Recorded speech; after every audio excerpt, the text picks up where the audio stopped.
Lors de la première séance, nous avons émis des hypothèses quant à la situation présentée par cette image. Écoutons maintenant le dialogue pour vérifier et valider nos hypothèses. La maman: ferme ce robinet, Sarah. Sarah: mais pourquoi? Je me brosse les dents. La maman: tu dois économiser l'eau.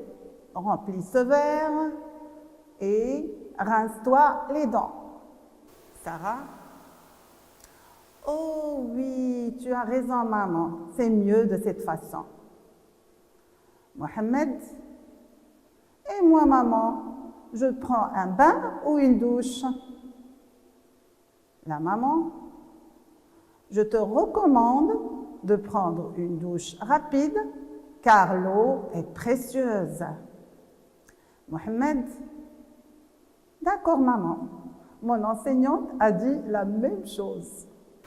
On va essayer de voir si les hypothèses que nous avons émises lors de la séance précédente sont justes ou non. Alors, je vais vous poser quelques questions. Que fait Sarah? Réfléchissez bien. Bien. Bravo les enfants. Elle se brosse les dents. Elle se brosse les dents. Que lui demande sa maman? Que lui demande sa maman? Elle lui demande de fermer le robinet, de remplir le verre et se rincer les dents. Que veut savoir Mohamed? Que veut savoir Mohamed? Très bien les enfants. Il veut savoir s'il prend une douche ou un bain. Que lui répond sa maman? La maman répond. Que lui répond sa maman? Elle lui demande de prendre une douche rapide. Maintenant, je vais vous poser quelques questions pour vérifier nos hypothèses. Que fait Sarah? Elle se brosse les dents. Bien, elle se brosse les dents. Que lui demande sa maman? Elle lui demande de fermer le robinet, de remplir le verre et se rincer les dents. Bien. Maintenant, que veut savoir Mohamed?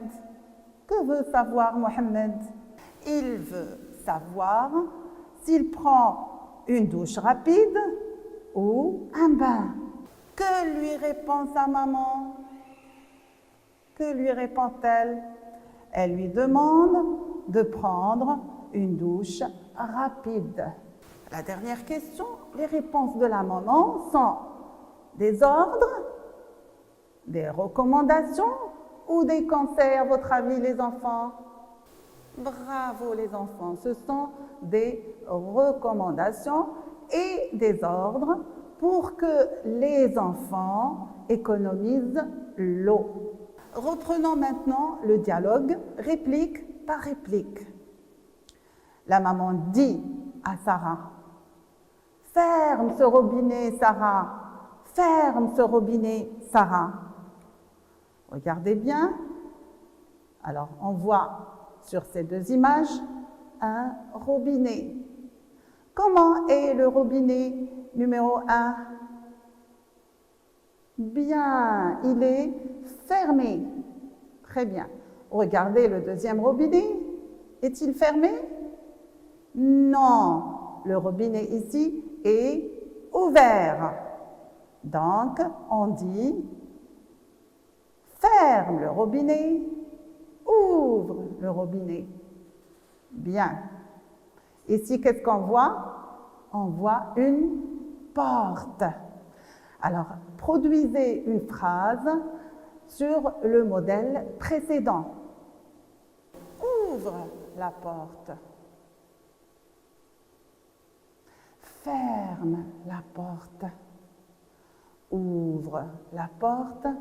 Ferme la porte. Maintenant, on va voir une autre situation.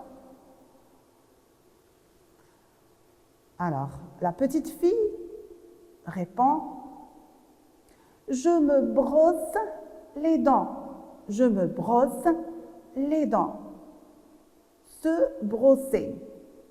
Ce mot est utilisé dans plusieurs situations. Regarde cet enfant. Qu'est-ce qu'il est en train de faire? Il est en train de se brosser les dents. Dans ce contexte, se brosser veut dire se laver. On peut dire se brosser les dents ou se laver les dents. Bien, très bien. Passons maintenant à la deuxième situation. Que fait cette petite fille? Cette petite fille se brosse les cheveux. Alors, dans ce contexte-là, se brosser ne veut pas dire se laver. Ça veut dire quoi, les enfants, à votre avis? Se coiffer. Très bien, ça veut dire se coiffer. On peut dire la petite fille se brosse les cheveux ou bien la petite fille se coiffe. Passons maintenant aux répliques 3 et 4.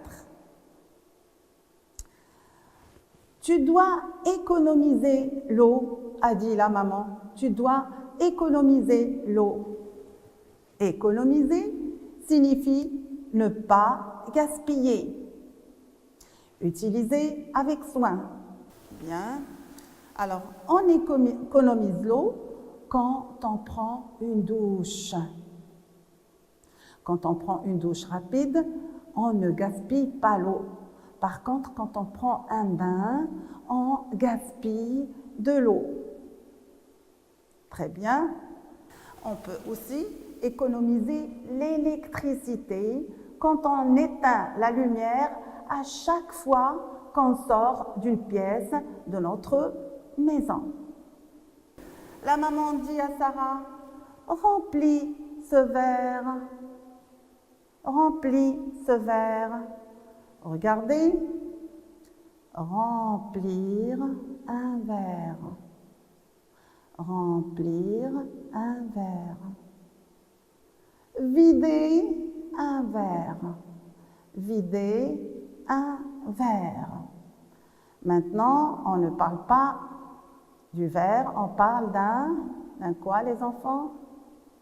Très bien, on parle d'un cartable. Alors, qu'est-ce qu'on dit ici? Très bien. Remplir un cartable. Bravo. Vider un cartable. Vider un cartable. Alors, passons à une autre réplique. Rince-toi.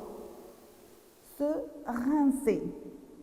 Se rincer veut dire se laver avec de l'eau. On peut se rincer les mains, on se rince le visage, on se rince les dents et on peut se rincer aussi les cheveux. La fille a répondu « Tu as raison ».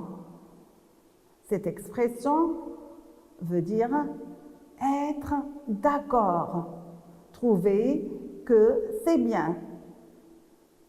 Alors, tu as raison, c'est quand on dit tu as raison, ça veut dire qu'on est d'accord avec la personne. Bien, je vais vous proposer maintenant des situations. Employez l'expression tu as raison ou tu n'as pas raison. Vous êtes prêts? Commençons. L'eau, c'est la vie. Bravo les enfants. Tu as raison. On va dire tu as raison. Polluer ou salir la mer est un bon comportement. Je ne jette pas les ordures dans la forêt. Excellent. Tu as raison. Passons maintenant aux répliques 5 et 7. Et moi, maman? Et moi? par opposition à toi. Par exemple, moi, je prends le thé et toi, qu'est-ce que tu prends? Alors, essayez de faire d'autres phrases sur ce modèle.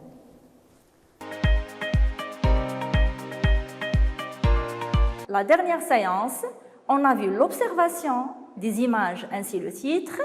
Après, on a révisé quelques sons. Maintenant, on va entamer la lecture. Suivez avec moi. Comment économiser l'eau? Ferme bien le robinet quand tu fais ta toilette. Lave les fruits ou les légumes dans une bassine. Prends des douches plutôt que des bains. Mets une bouteille d'eau remplie dans la chasse d'eau pour économiser l'eau. Utilise un arrosoir pour arroser les plantes.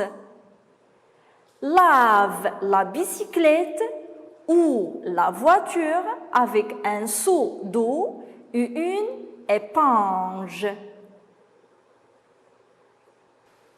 Suivez avec moi. Comment économiser l'eau? Ferme bien le robinet quand tu fais ta toilette. Lave les fruits ou les légumes dans une bassine. Prends des douches plutôt que des bains. Mets une bouteille d'eau remplie dans la chasse d'eau pour économiser l'eau. Utilise un arrosoir pour arroser les plantes. Lave la bicyclette ou la voiture avec un seau d'eau et une éponge.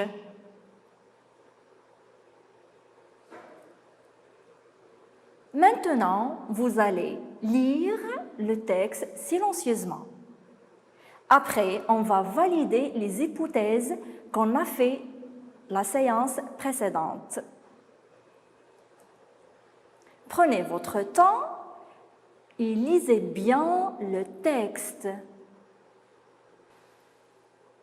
Donc, après votre lecture du texte, on va maintenant valider vos hypothèses. Donc, d'après le titre, ainsi les images et la lecture, on peut confirmer et dire que le texte nous parle des gestes, comment économiser l'eau. Passons maintenant à une autre activité. Je lis et je comprends. 1. Trouve le mot qui correspond au dessin. Observez bien ce dessin à droite et dites de quoi il s'agit. Est-ce une baignoire, piscine ou bien douche?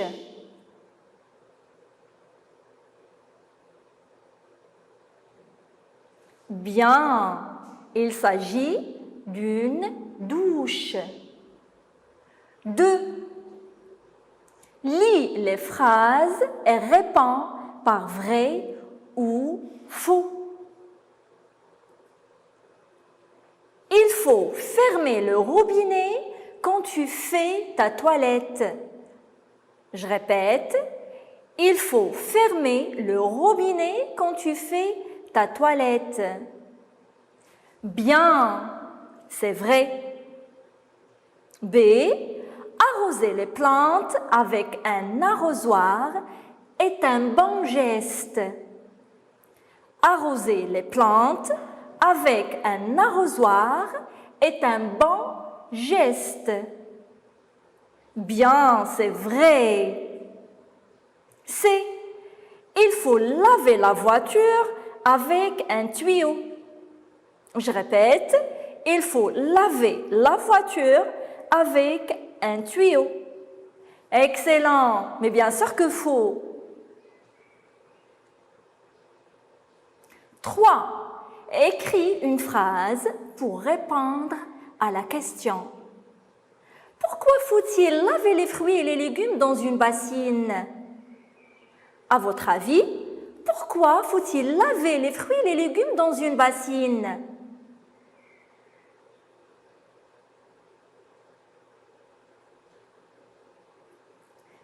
C'est tout simplement pour économiser l'eau. Bravo les enfants. 4. Complète les phrases avec le mot qui convient. On a 2 mots, gaspiller et économiser. A. Prendre des bains plutôt que des douches. B. Récupérer l'eau de pluie pour arroser les plantes. Donc, pour prendre des bains plutôt que des douches, c'est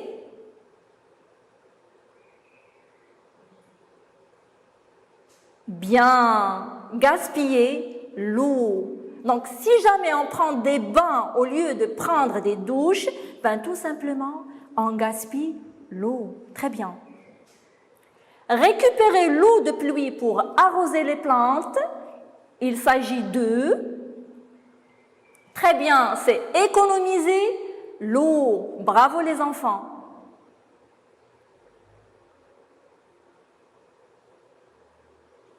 Passons maintenant à une autre activité d'après la lecture. Cite 3 gestes pour éviter le gaspillage de l'eau. Donc, chez vous, vous allez relire le texte, d'accord? Après, citez-moi 3 gestes afin d'économiser l'eau. Maintenant, vous avez un travail. J'espère que vous le ferez et on se verra dans une nouvelle capsule et à très bientôt.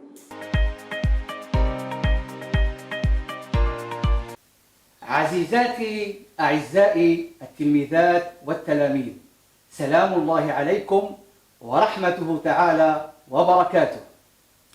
لدينا أمثلة أخرى. انظروا معي إلى هذا المثال 2/8، أي أننا قمنا بتجزيء هذا القرص إلى 8 أجزاء، وقمنا بتلوين جزئين فقط، 1 2 زائد 3/8. دائما القرص مجزأ إلى 8 أجزاء، وقمنا بتلوين 3 أجزاء فقط. النتيجة التي حصلنا عليها هي 5/8، أي أننا قمنا بجمع البسطين 2 زائد 3 يساوي 5، واحتفظنا بنفس المقام. وهذا نراه أيضا في النتيجة من خلال هذا الرسم، 1 2 3 4 5 أجزاء ملونة من 8. بالنسبة للمثال الآخر، لدينا شريط مجزأ إلى 3 أجزاء متساوية، وقمنا بتلوين جزء واحد. إذن العدد الكسري الذي يمثل هذا الجزء هو 1/3. أيضا الشريط الثاني 1/3. إذن سنقوم الآن بجمع العددين الكسريين 1/3 زائد 1/3، ونتذكر القاعدة التي تقول نجمع البسطين ونحتفظ بنفس المقام. إذن 1 زائد 1 يساوي 2، ونحتفظ بالمقام والذي هو 3. انتباه، انظروا معي جيدا.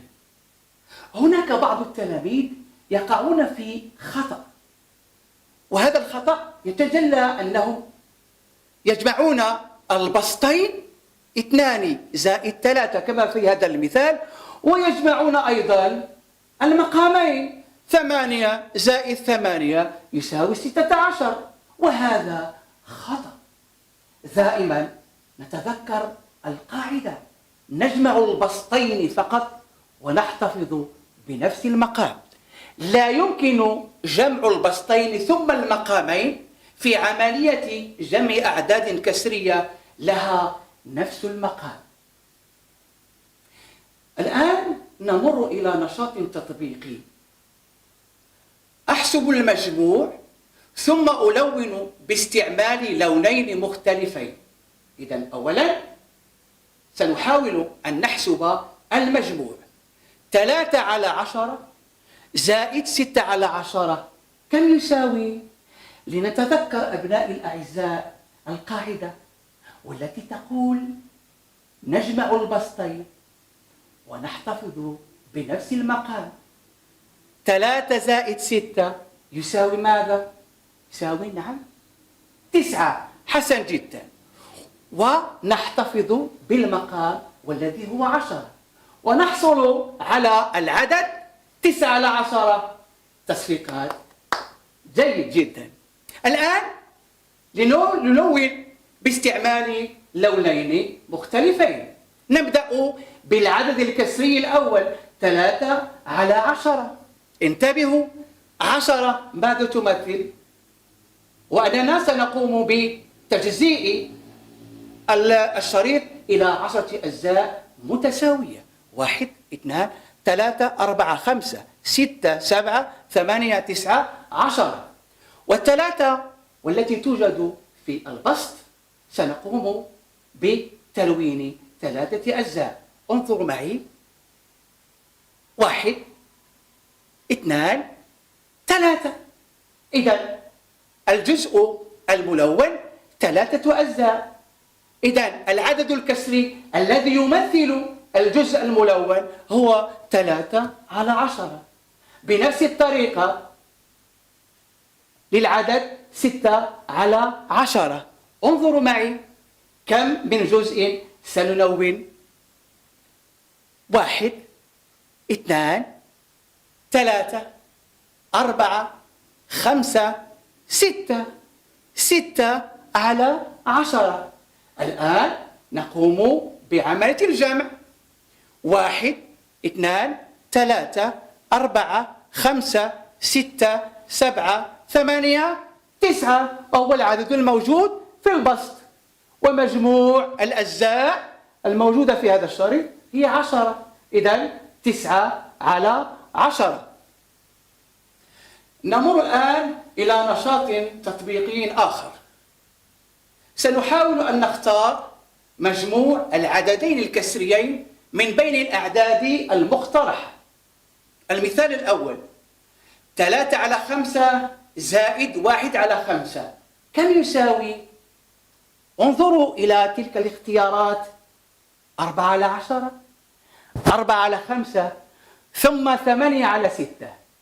لنختار يجب أن نتذكر دائما القاعدة. وماذا تقول القاعدة؟ فكروا جيدا.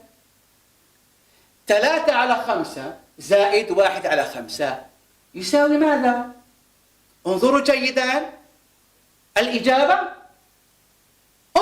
4 على 5. إذن قمنا بجمع البسطين: 3 زائد 1 يساوي 4، واحتفظنا بنفس المقام. لنمر الآن إلى المثال الثاني: 3 على 9 زائد 5 على 9. وسنحاول اختيار الجواب الصحيح من بين الثلاثة. ودائما نتذكر القاعدة. فكروا: 3 على 9 زائد 5 على 9 يساوي ماذا؟ 8 على 9. قمنا بالجمع بين البسطين: 3 زائد 5 يساوي 8، واحتفظنا بنفس المقام والذي هو 9.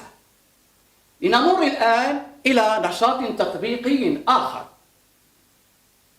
في الصباح أكل محمد 1 على 3 من الكعكة، أي أنه أكل جزء من 3، وأخته أكلت 2/3، أي أنها أكلت جزئين من 3.